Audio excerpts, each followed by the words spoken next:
Dr. Matthew DeClercq, Emergency Medicine. You got here as fast as you could. You are in the studio way out there in Los Angeles, which is like the home of studios. I'm here in the home studio, way out here in the home planet of Santa Barbara. Don't tell anybody. You want people stalking you. Yeah, you don't want that. Yeah, that's so important. It's so likely that to happen to me. We are going to go over a couple of articles in EP Monthly. This is the March edition of EP Monthly. Already got some good stuff in here. This article is called Do We Need a Dress Code by Mike Silverman, who always has some good stuff to say. This is super interesting in a light way. Like do we need a dress code? The answer is well, the answer is we do have a dress code. Yeah. It's blue flannel tops and earbuds. We do not walk into the studio without calling each other and saying, what kind of plaid are we going to coordinate today?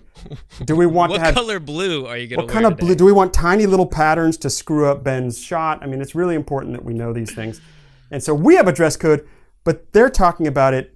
I'll tell you, the honorable and famous Edward Newton, who was my attending and chair for a very long time at the county hospital at USC, told me something once about dress codes, but I thought it kind of impacted me because I was in there all sloppy and cool because I was like a cool kid and I got 2 different color scrubs on. Skater. Right? I'm a skateboard guy.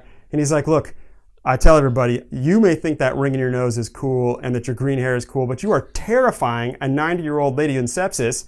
And like, is that really worth it? And I'm like, put on the white coat. So I took that to heart. I was like, this is not my place to make my statement. This is not my place to be like, I like the National, and everybody should know that. That's what I.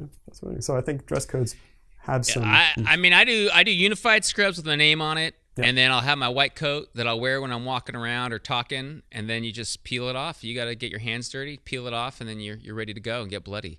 But I'm not going to wear a tie. I think they do the nuances in terms of what area you are, what the patients actually expect. I would probably, if you told me to wear a tie, scrubs. If you really told me to wear a tie, I probably would quit that job. But first of all, it's ridiculous because it's a big foam. You'd probably be wearing one of those thin, like 80s ties with maybe what do you call it? A bolo tie, but the Western one with the 2 little strings. Oh, it's right? One?